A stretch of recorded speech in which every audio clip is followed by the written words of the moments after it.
Welcome to the Slop Farm. Enjoy the video. In this video, I will explain how to connect your Marvel Rivals account to Discord.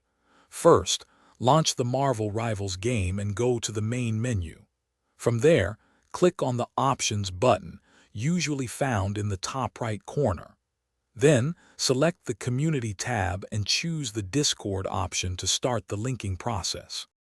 Once you select Discord in-game, you'll either see a unique invite code appear on your screen which you should copy, or a Go button for a one-step binding process. If a code appears, make sure to copy it accurately. If it's the Go button, simply click it to proceed with the direct link.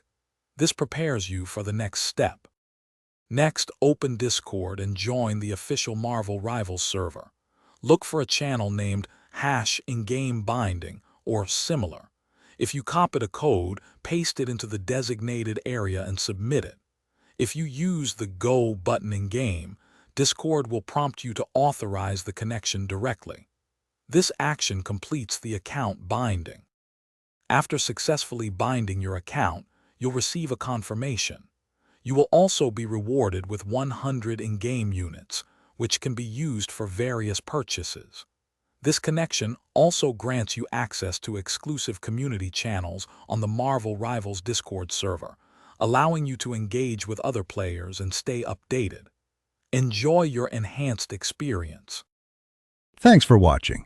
Consider subscribing if we helped you today.